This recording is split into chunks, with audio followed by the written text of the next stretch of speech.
Orang kampung. Tuan, kampung tuan.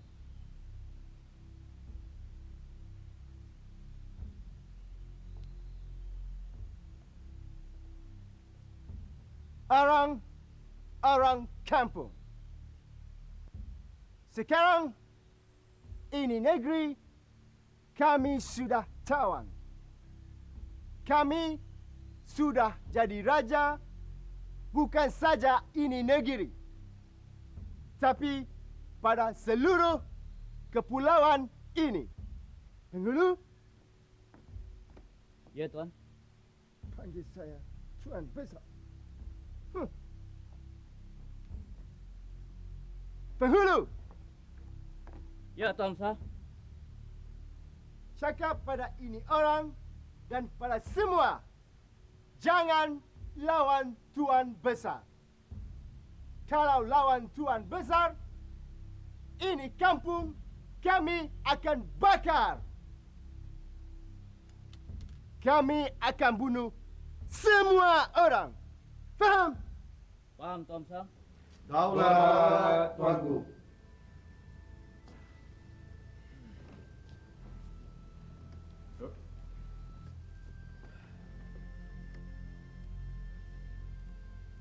Datuk Mudalia, bagaimana perkembangan pelabuhan Melaka sekarang?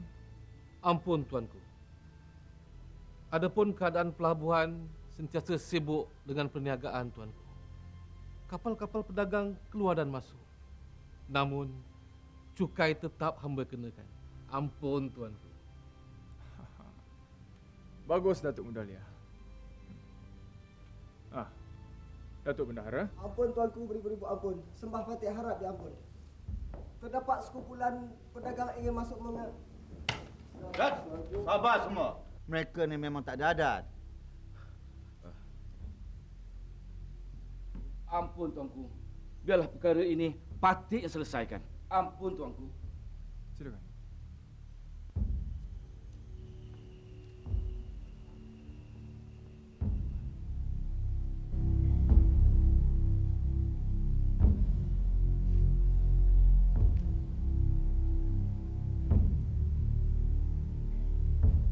Tuan hamba mesti lakukan seperti apa yang berhajarkan tadi. Faham ya? Ampun tuanku.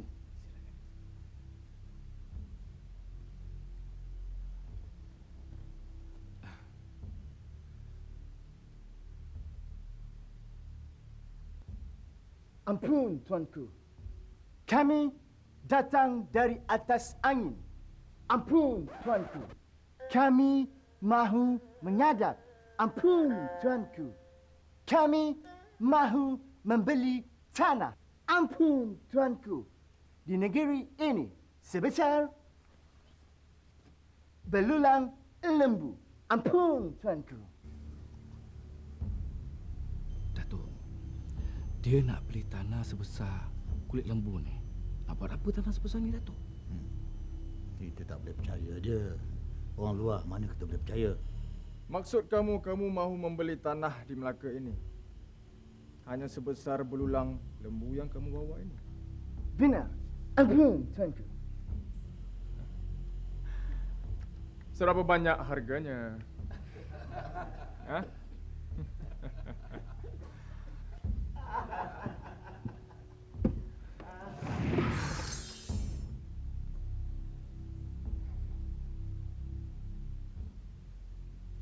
Wah. Banyak itu harganya. Hanya untuk tanah sebesar belulang lembu ini. Ampun tuanku, beribu ampun.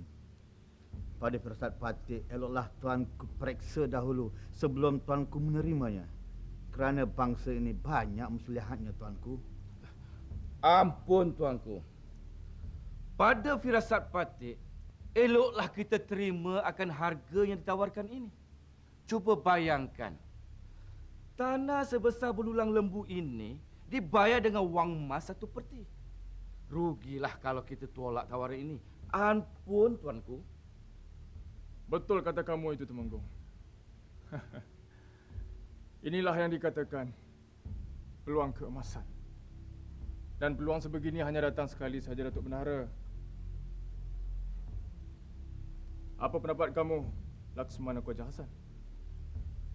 Ampun tuanku. Benar pendapat tuanku. Datuk Mudalia, kamu seorang peniaga hebat di Melaka. Apa pendapat kamu tentang urus jual beli tanah ini? Ampun tuanku. Tanah sebesar belulang lembu ditukarkan dengan wang emas. Ini satu peluang keemasan tuanku. Bagi hamba yang bodoh ini. Kalau kita tidak mengambilnya, rugi tuanku. Ampun tuanku.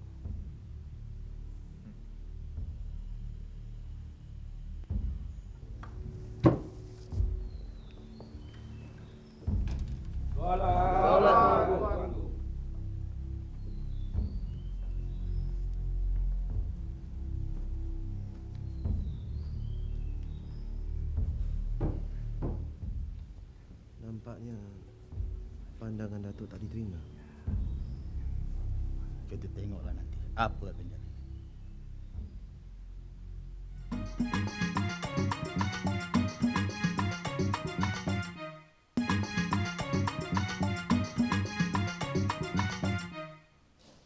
Hamba betul-betul tak faham akan pemikiran Datuk Bendahara. Keuntungan telah berada depan mata. Tapi masih mahu baginda siasat dulu.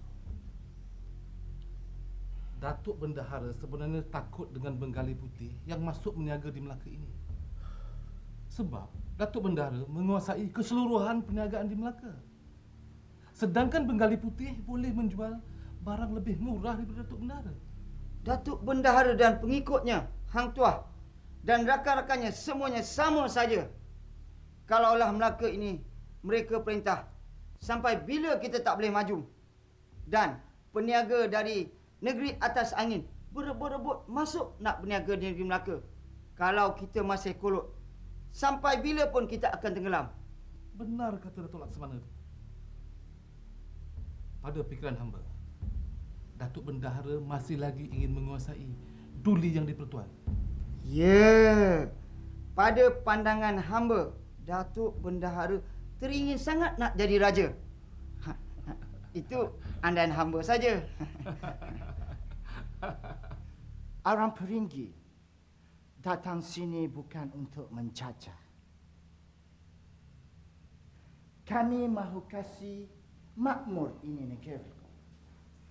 Kami bawa barang-barang dari atas angin. Belum ada jual di sini. Kami jual murah-murah.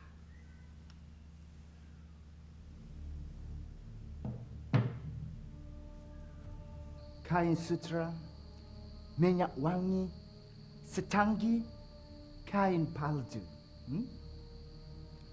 Barang-barang kemas. Benar. Kami suka Tuan Besar masuk berniaga di Melaka. Tapi yang hamba muskil, kenapa tanah sebesar kulit lembu nak Tuan beli? Tak cukup nak buat gudang.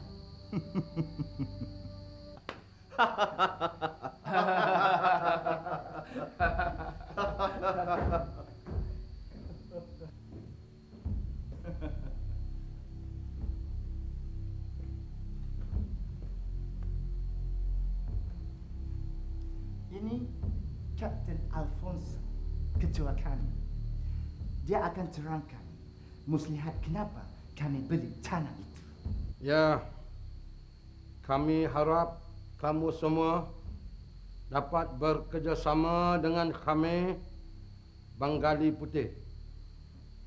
Kami akan kasih upah, iaitu wang emas, wang perak. Baik Tuan, kita mesti bagi kerjasama sama Tuan. Kita suka Tuan masuk berniaga sini. Kasih lawan dengan itu Datuk Bendahara. Datuk Bendahara? Siapa itu Datuk Bendahara? Aku nak tanya kamu berdua ni. Kamu ni bekerja dengan Bengali Putih ke? Ataupun baginda yang di-Pertuan?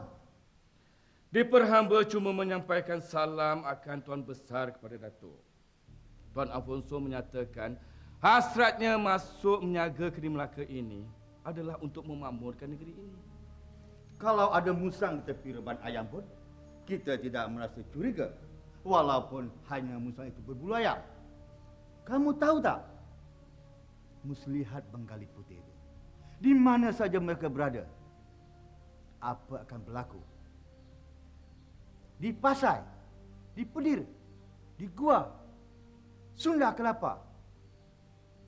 Dan kamu tahu apa muslihat mereka datang di Melaka ini? Mereka nak menjajah negeri ini. Kalau kita menaruh syak yang demikian rupa, Datuk, kita akan menutup pemikiran kita daripada dunia luar. Kita macam katak bawah tempurung. Ya, itu sebablah kamu mendedahkan diri kamu. Mendedahkan segala kekuatan dan kelemahan kamu. Dan kamu benarkan mereka menjajah kamu. Menjajah anak isteri kamu. Dan akhirnya, kedaulatan kamu. Di manakah martabat kamu sebagai seorang Melayu? Sudah, kamu pulanglah dahulu. Aku ada caraku sendiri untuk menghadapi Menggali Putih itu. Diperhamba fikir, Datuk, Duli yang dipertuan pun tidak setuju dengan cara Datuk. Memang sekarang ini tidak siapa yang setuju caraku. Memang orang Melayu sekarang sudah gelap mata. Percayalah, satu hari nanti mereka akan menyesal juga. Hamba mohon diri, Datuk.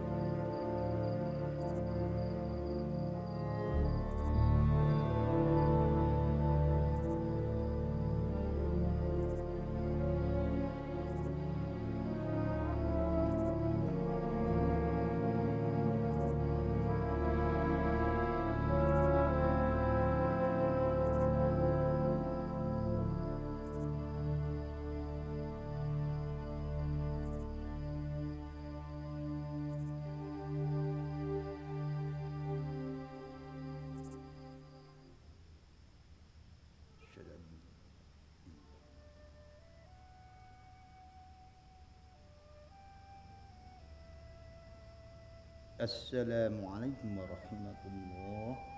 Assalamualaikum warahmatullahi.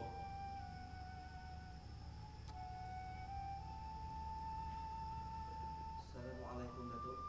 Waalaikumsalam, Tuah. Silakan. Di manakah kawan-kawan yang lain, Tuah? Mereka ada urusan di istana, Datuk. Silakan. Allahu Akbar. Nampaknya ramai pembesar dan petuanan Melaka dah gelap mata oleh penaka Bengali Putih itu. Sudah lama hamba perhatikan, Datuk. Sebelum kedatangan Bengali Putih itu lagi, petuanan kita sudah dipengaruhi oleh orang luar. Temenggung, Raja Mudalia, Laksamana Raja Hassan, semuanya tidak boleh dipercayai. Akan sekarang ini keadaan lebih gawat lagi. Bengali Putih sudah dapat membeli hati dan kesetiaan mereka dengan kekayaan dan wang emas. Yang lebih parah lagi, kalau mereka berjaya mempengaruhi baginda Sultan. Baiklah kita bertindak daripada sekarang. Kita akan buktikan kecurangan mereka kepada Duli yang dipertuan.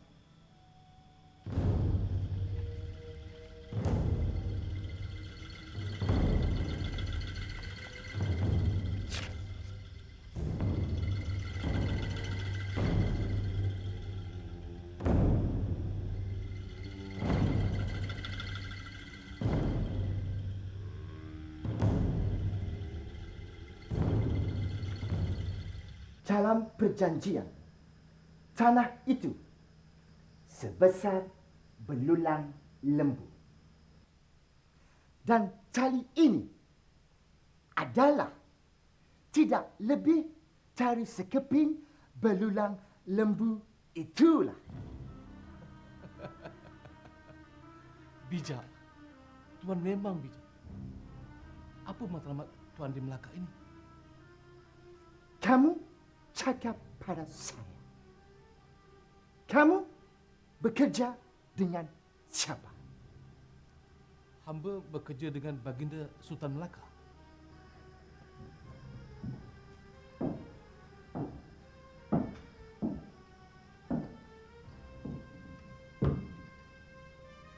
Sebagai apa kamu di sini selain berniaga?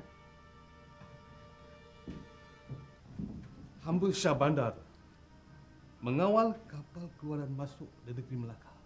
Hamba berkuasa di pelabuhan. Bagus. Banyak kapal kami akan keluar masuk ke sini.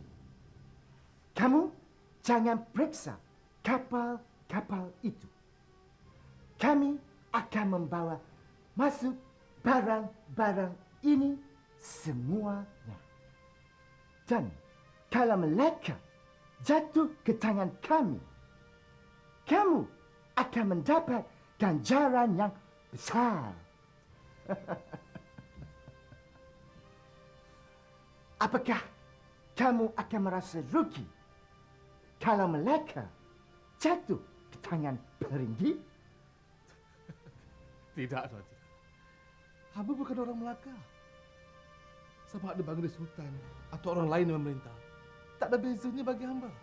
Yang penting, hamba mau berniaga.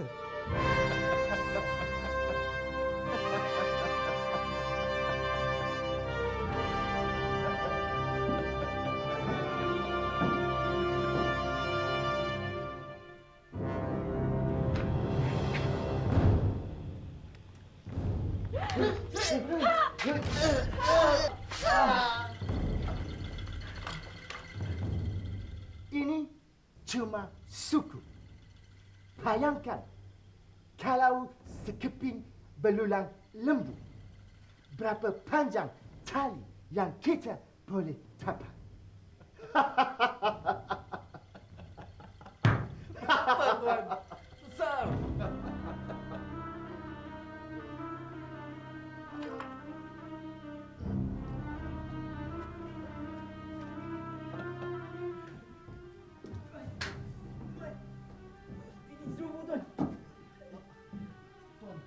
Ini mesti antara Datuk Bendahara. Kamu pergi halang.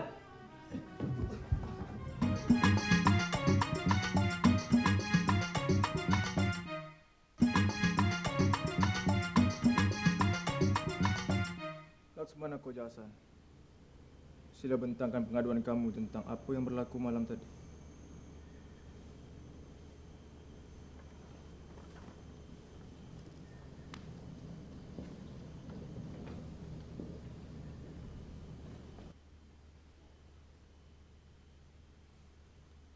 Ampun tuanku, beribu-ribu ampun. Sembah Patik harap diampun. Adapun Patik mendapat pengaduan dari Datuk Temenggung dan juga saudara-saudara yang berniaga di pelabuhan. Mereka telah diserang oleh orang yang tidak dikenali di rumah perusahaan mereka. Ampun tuanku. Orang tidak dikenali? Siapakah orang itu? Ampun tuanku. Patik tidak mengetahui akan mereka itu. Tapi pada firasat Patik, Melaka ini tidak aman lagi oleh perbuatan mereka itu. Dan juga pada pendapat Patik, bukannya orang lain, melainkan orang Melaka sendiri tuanku. Dan perbuatan mereka ini akan menakut-nakutkan pedagang-pedagang yang datang dari luar untuk berdagang di negeri Melaka. Ampun tuanku. Ampun tuanku, beribu ampun. Izinkan Patik mendatang sembah. Adalah dakwaan Koja Hasan itu tidak berasas sama sekali, tuanku. Patik sebagai petuanan tertinggi di Melaka ini, sebaliknya menyaksikan kerja-kerja yang mendatangkan malapetaka di Melaka ini dilakukan oleh sesetengah petuanan kita dan bekerjasama dengan pedagang-pedagang itu juga peringgi, tuanku. Ini bermakna mereka tidak jujur ke atas negeri Melaka ini, tuanku. Ampun, tuanku. Mengapa Datuk Bendahara berkata yang demikian itu? Bukankah mereka masuk ke negeri kita ini dengan peraturan? Kita sendiri yang membenarkan mereka membuka perusahaan dengan membeli tanah sebesar belulang lembu. Jadi tanah sebesar itu adalah milik mereka. Dan mereka boleh lakukan apa saja ke atas tanah itu. Ampun tuanku beribu ampun. Perkara inilah yang patut nak mempersembahkan kepada tuanku. Adalah belulang lembu yang mereka maksudkan itu. Ialah tali yang diperbuat dari belulang lembu. Dan merentangnya sepanjang-panjang tali itulah tanah mereka, tuanku. Ini adalah suatu penipuan, tuanku. Ampun, tuanku. Ampun tuanku. Pada pendapat Patik, wajarlah mereka menjadikan tali akan belulang lembu itu sebagai perusahaan di situ. Itu bukannya satu penipuan, tapi itu adalah satu muslihat perniagaan, tuanku. Ampun, tuanku. Muslihat itu adalah suatu penipuan, tuanku. Ini baru satu keping belulang lembu, tuanku. Kalau 100 keping, tuanku, jadi habislah tanah-tanah di Melaka ini. Jadi di manakah kita nak tinggal lagi, tuanku? Ampun, tuanku. Ampun tuanku, beribu-ribu ampun, sembah Patik harapkan diampun. Nampaknya Datuk Bendahara sengaja mau menghalang kemajuan negeri Melaka ini. Sepatutnya peringgi itu dijadikan contoh tauladan bagaimana memperbesarkan perniagaan sehingga kita mengenali orang luar. Ampun tuanku. Benar katamu itu, Temenggung.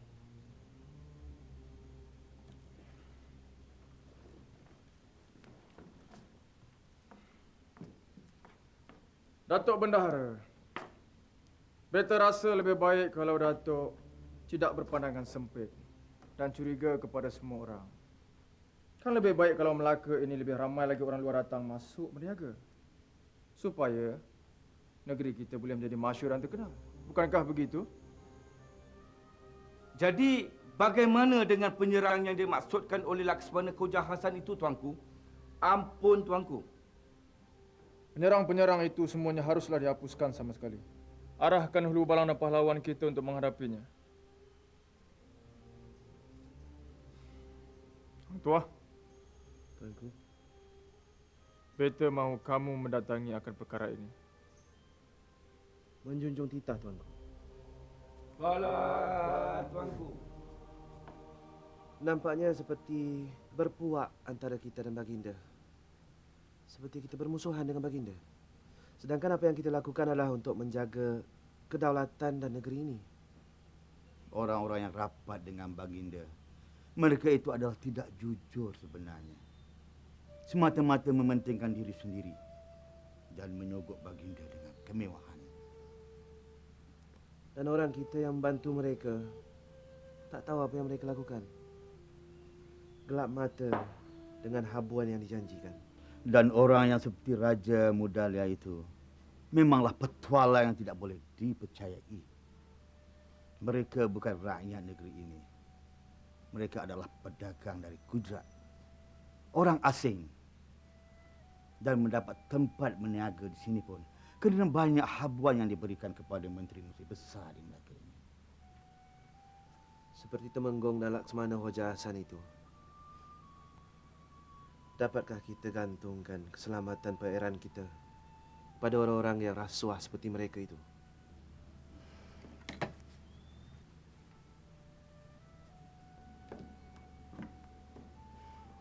Aku fikir adalah lebih baik kau teruskan mengintip perbuatan pendahaka-pendahaka itu.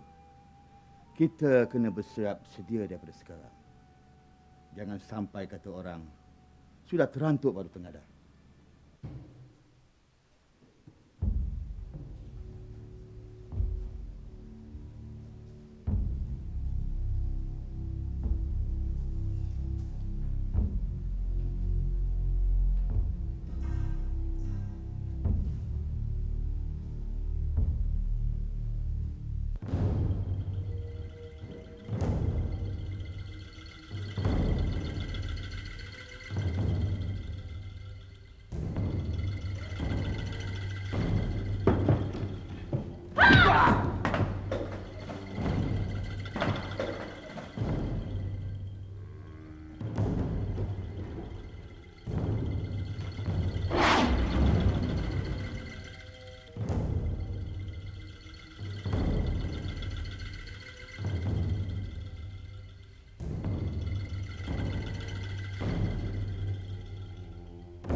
Ini gudang yang dimaksudkan. Tapi kau heran tuan, kenapa tak ada orang yang berkawal di gudang ni? Jangan terlalu selesa, Jebat. Mungkin ia dikawal dari dalam. Kita masuk tuan.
Kita tunggu. Datuk Bendahara sedang solat. Lihat. Lihat apa yang kita dapat. Senjata api. Memang aku dahsyat tuan. Mereka bersiap-siap untuk menyerang kita. Mereka memunggah barang-barang dari kapal yang baru masuk tu. Pandai. Mereka tak menggunakan kapal dari Feringgi. Mereka menggunakan kapal Cina. Raja Mulia, sebagai Syah Bandar, sedikit pun tidak membuat pemeriksaan. Mereka berpakat loh. Jadi tuan, gedung yang mereka bina atas tanah yang mereka beli itu bertujuan untuk simpan semua senjata ni.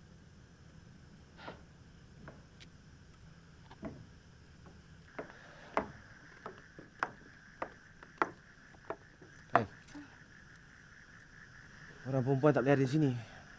Ini kerja laki-laki. Hai, tak nak tengok pun tak boleh. Orang perempuan juga ada tanggungjawab terhadap negara.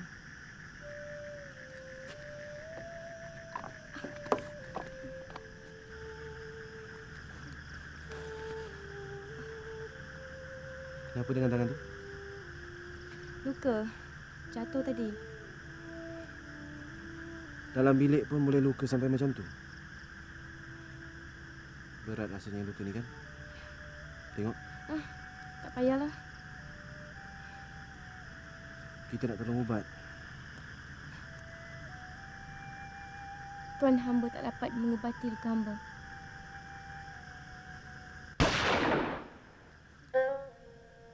Ada bunyi.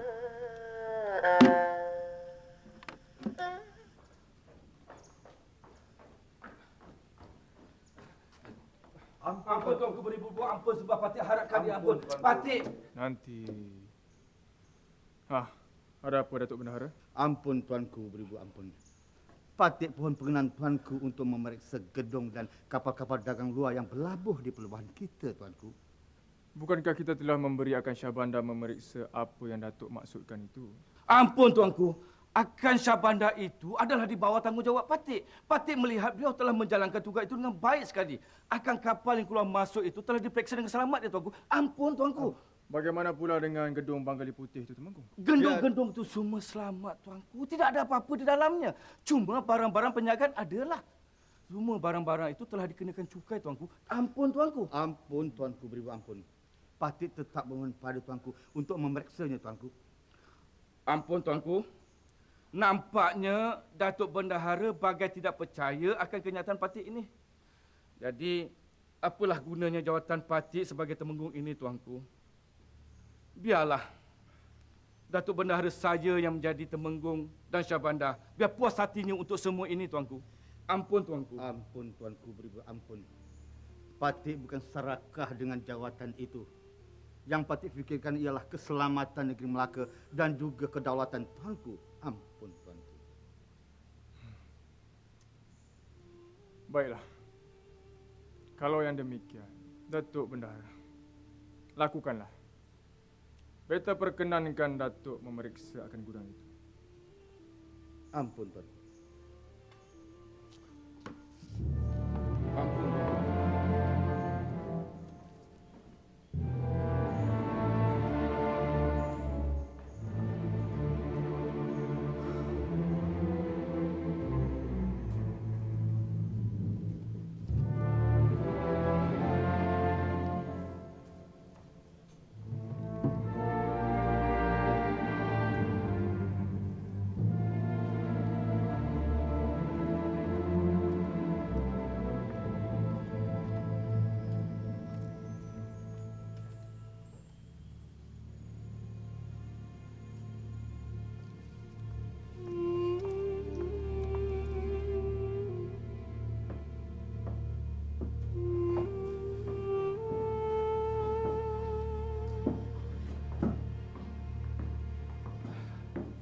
Tuan.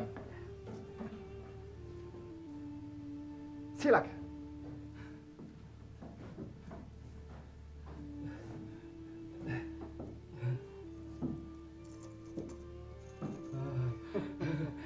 Ini sagu hati untuk Datuk bulan ini. Kami lumayan. Kami tidak berkira. Yang satu lagi untuk saya jaga. Terima kasih, Tuan. Terima kasih. Tuan. Hamba minta hari ini Tuan sembunyikan semua bahan-bahan letupan, termasuk senjata api. Kerana Datuk Bendahara akan memeriksa tempat ini hari ini juga. Tapi, Datuk, bagaimana Sultan boleh memperkenankan Datuk Bendahara memeriksa tempat ini? Bukankah beliau telah bersetuju untuk tidak mengganggu tuan kita ini berniaga di sini? Kalau tuan hamba nak tahu, Datuk Bendahara telah berjaya menimbulkan perasaan curiga baginda ke atas kita semua. Sebenarnya, Datuk Bendahara adalah duri dalam daging. Kita mesti cari jalan untuk membunuhnya. Kalau Datuk Bendahara mati, siapa yang akan menggantikan tempat dia? Baginda Sultan tak akan memerintah kalau tak ada Datuk Bendahara. Cari orang lain saja. Datuk Temenggung pun boleh menjadi Datuk Bendahara. Tapi kita mesti hapuskan Datuk Bendahara sekarang juga.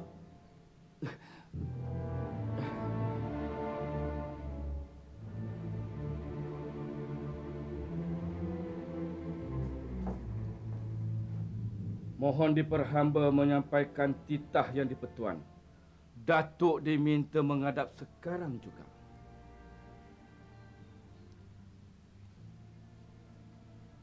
Baiklah.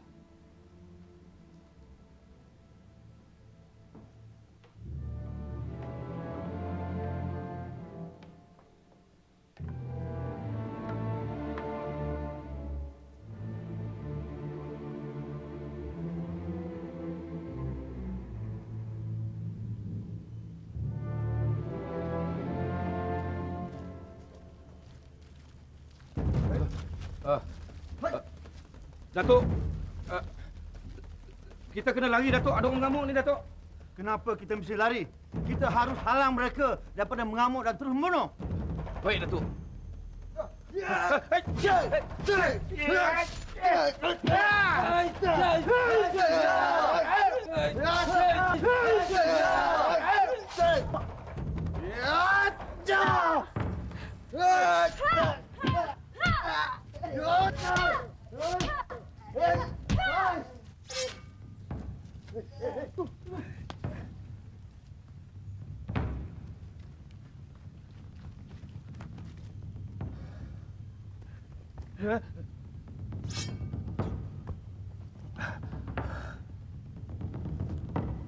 Siapa dia, Tuah? Datuk. Datuk. Datuk. Datuk. Datuk macam mana, Datuk? Bawa dia balik ke rumah. Lekas.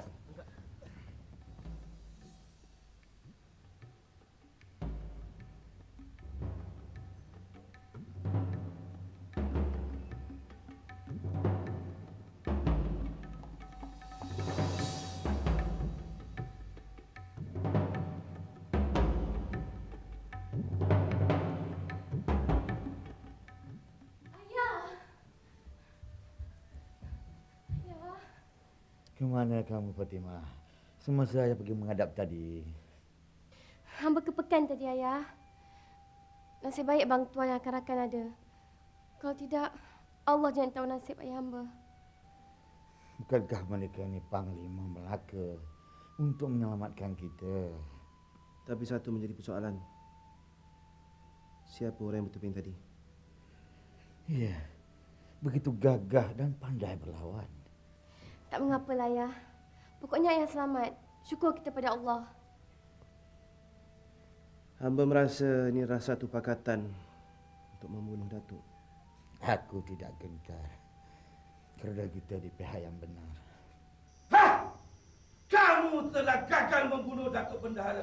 Walaupun peluang melakukannya sangat terbuka luas sebelum kedatangan orang yang bertopeng itu dan hulu balang itu.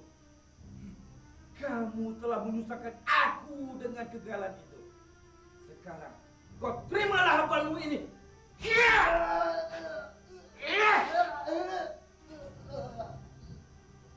Datuk, tolong hamba, Datuk. Janganlah bunuh hamba, Datuk. Kalau hamba diberi peluang kali ini, pasti hamba akan melakukannya, Datuk.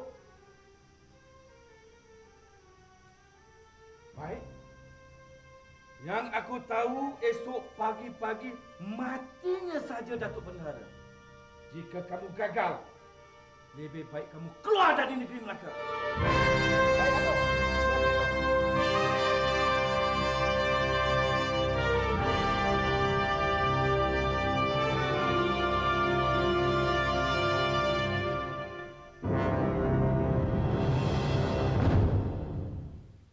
Hidup ini adalah perjuangan. Sama juga dalam pertarungan. Dan dalam pertarungan itu hanya ada satu pertaruhan. Berjaya atau pecundang.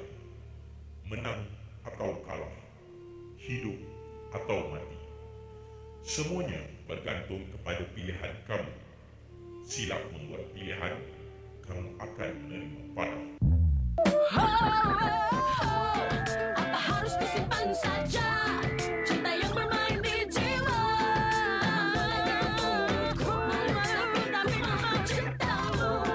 Diriku bukanlah bujangga yang bijak bernodah kata. Haruskah ku hanya saja? Ku malu tapi ku mahu cintamu. Apa harus disimpan saja cinta yang bermain di jiwa?